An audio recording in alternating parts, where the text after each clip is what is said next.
wasn't like, hey, I'm in Hollywood. It wasn't like the movie. I wasn't in Hollywood for the movies. I wasn't in Hollywood for. I didn't know what fancy stuff was. I didn't grow up with fancy stuff, so all of that was out of my head. Like those, you didn't go up in the hills, because that was fancy stuff up there. Might as well not even go look at it. I was here for one reason. I was a lifer in music, and I was there here to find my band, you know. So having my own apartment was, yes, much better than living in my car. Oh yeah, yeah. Did you have any doubts at that time? Were there any doubts about going to Seattle and you always could get a job at Roy whatever's and cook?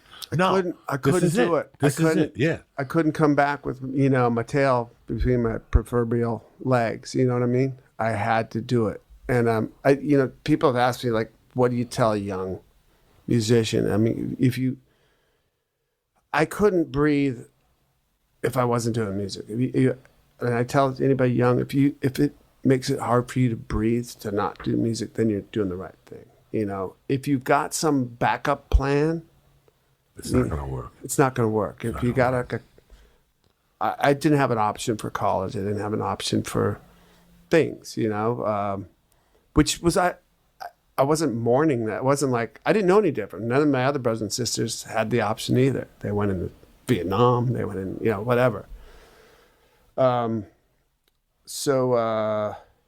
No, I was totally dead set. No, I was sure of myself, and with what talent I had, I at least knew how to like spot other talent. I think was, and I saw Axel when Izzy said Axel. I started this band with my friend Axel. They'd come out from Indiana, so I knew they were in it too. They had no backup plan. You wanted to find those people. And I'm like, Axel, man, I saw that guy. That guy's super intense, and met Axel. Great, you know. We started playing, and we got Slash and Steven in, and that was it. The moment we played our first. And you rehearsed behind Gardner there. We finally got that spot. That's where the rehearsal. We were in Silver Lake, okay. Yeah, and then we got that spot, which I think that spot was like $300 a month or $400 a month, but no bathroom, no kitchen, no. Just storage, just to go in there and lock yourself in and play. And live, yeah. All of yous. Yeah. At certain times, all of us, yeah. Our gear's there. We went to a construction site and stole some lumber and built a little, Joey, the place wasn't much bigger than this room. No. I know those garages. I walked back there. We built a little loft, you know, like above our amps, like a sleeping loft. It's tremendous. When was the first time you saw any success with Guns N' Roses? When did you feel you were on the right fucking path? Well, that was, we just kept writing songs at that point and playing little gigs. 3 people, you know, 5. And the 3 people was like West Arkeen, his girlfriend, and the guy that's, you know, our buddy who has a big enough car to put our gear in. But we just kept writing songs and playing more and more. Axel was he's like, he's super driven guy. He just had a bigger worldview of our band. Like, he's like, we're going, this is going to be our next step and the next step. And like, okay, that sounds amazing. I don't know. We're just writing songs in our shitty little place. But we started drawing more and more people, and getting better gigs. And it was so, like, to us, like, it happened over, we made like a mailing list. We did all this stuff to like push our band. We'd go after fans, you know, like keep on them, get their address, mail them flyers, you know, get the money for postage stamps. And all you do is fold up the flyer, tape the top, put a stamp in their address and mail it to them. But we toured, we got signed to Geffen on the stipulation we had all artistic, you know, last word on everything. Nobody could touch our music. We would pick the producer. We'd pick the mix. We'd everything. Pick the singles, all of that. So that was a good feeling. It wasn't success necessarily yet. And we toured for a year and a half on the record, opening for everybody, you know, with like 7 people coming to see your band. And we started to break in the UK. And that was a great feeling over there going and playing. We went and played the Marquee, which is tiny. And then the next time we played, we sold out Hammersmith Odeon, which is a big theater. And that's quite a jump. So that was maybe the first time I felt like, oh, we sold out the Hammersmith Odeon. And we were going over to Japan, Australia, and getting some movement there. In the US, it was such a big market, really commercial. You know, it was like Roxette, Madonna, White Snake with that big record. Def But we were nothing Def like Leppard had a big album. Def Leppard. 86, 87. Yeah. You guys released in 88, correct? 87. 87.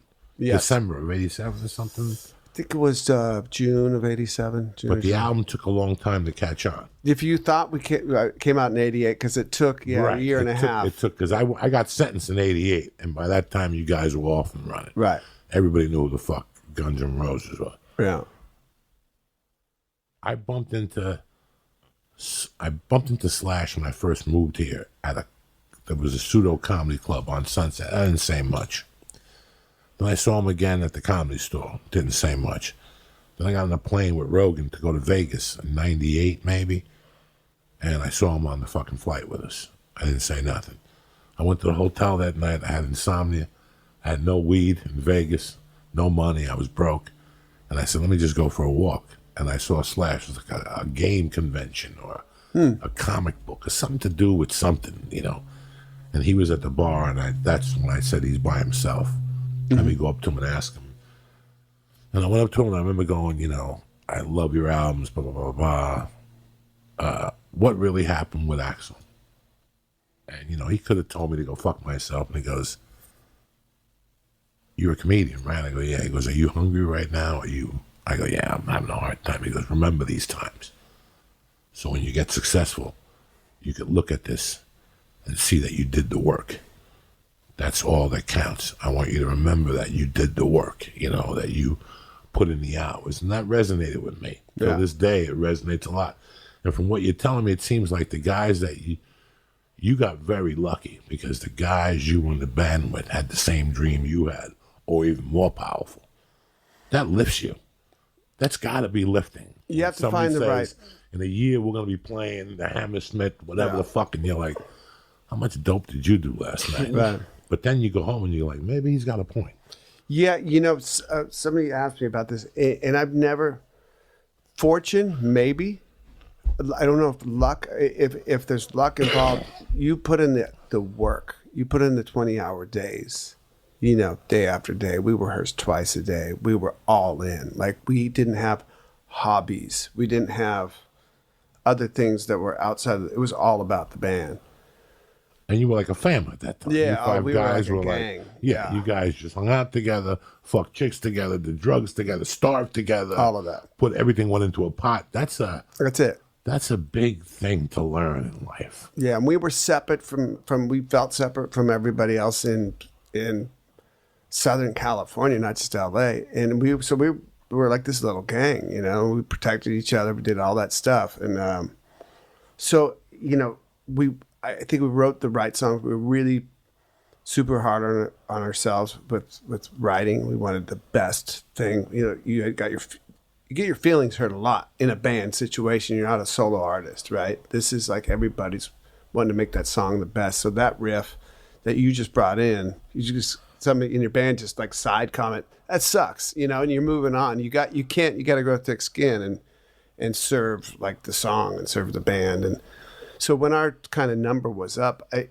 wasn't a lucky break. We had just done all the work, and, you know, maybe fortunate that the timing of our songs and subject matter struck a chord with the rest of, when it finally got out, struck a chord with the rest of the rock world, you know, the kids our age. It was finally kind of like a truthful voice of what was really going on in life. Kind of like the NWA record was a couple of years later, you know? So I think that was it, you know. But we were all super driven. Like, we would have done anything for the band. Was it weird that you found, like, it sounds like these people were the first people that you met in LA. Like, to me, it would seem that you'd go through like 5-6 different bands before you found. No, the right I was playing with other people in know. Seattle or in LA too. In LA, Okay. I was, you know, I was meeting a lot of people. Slash wasn't the only person I found in Recycler. Okay. I just thought you like opened it up, saw him, and went to Canners, and that was it. No, there was no real idle time in my life. You know, I'd work. Finally got a job in Hollywood. So I was playing music all the time, but this was the thing. Once it was Axl and Izzy, we started playing together. It wasn't Slash and Steven at first. It was the two other guys. Slash and Steven were with Tracy Guns. No, Tracy Guns and this guy Rob Gardner were in Guns first. Okay. Right, and Izzy and I booked this kind of punk rock tour because I was used to doing this West Coast. I knew all the club guys and the crash houses where we could crash. It was all done. We had a guy who would drive our gear. We got a U-Haul trailer. And that was kind of the like shit or get off the pot moment for Guns in our history. Tracy and Rob were just like, we had never done like a tour and like these are punk rock tours. Then we're not like exactly knew where you're gonna sleep that night. You didn't know exactly how you were gonna eat. But I'd done it so many times, and Izzy and Axe were like, "Okay, let's go. We got gigs booked. Let's go." And those two guys, Rob and Tracy, just like basically last minute, like we're not going to do it. That just sounds too, you know, winging it. And to me, that was normal. Like that's normal. These were normal things you did. That's what you do. And that was we're not canceling this tour, man. And that's when we got together with Slash and Steven. But more than that, when we got together with those two guys, it was the first 3 chords we played. It was like, oh, that was the best move we've ever made. And we were off to the races. Went and did that tour. Well, we only made the first gig, which was in Seattle. A car broke down in Bakersfield. So we hitchhiked, the 5 of us, to Seattle. You know how far that is, right? What the fuck are you giggling about? Nobody... Why did you like him? What did he do? He did an error. I knew a second ago, but now keep going from where you told it, because then You know that little forehead you got?